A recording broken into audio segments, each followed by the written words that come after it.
Hey everybody, what's up and welcome back to today's video guys. And today guys, I'm going to go ahead and be showing you how to use Autotune in Garageband. This is a very simple thing to do, so make sure to watch this quick and easy video till the very end and follow my steps correctly so you can make sure this works the same for you and you can do this yourself.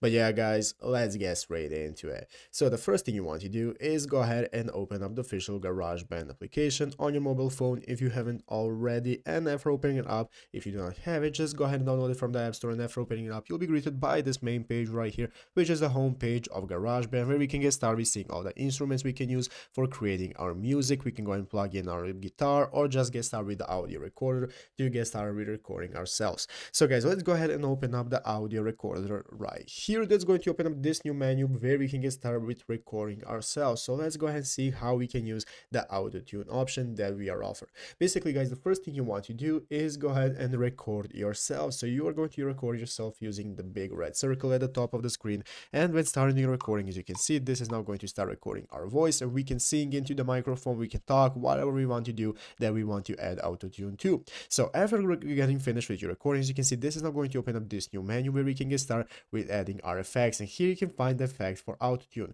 So guys, as you can see, we have the extreme tuning option, we have the dreamy option, so you can find the perfect option and the perfect effect that you want for your voice. If you cannot find your effect that you want desire right here, you can go into the upper left corner, click on the sliders option. That's going to open up the track recording options where you can go ahead and manage the plugins and equalizer and the master effects that are going to enable you to add the desired effects to your voice that you can go ahead and get your auto tune like, so that you can go ahead and get into the voice and add it to your track. But yeah guys, basically that is it, how to do it. So I hope this video was helpful. If it was, make sure to leave a like, subscribe to the channel. So you guys, thanks for watching, take care and bye.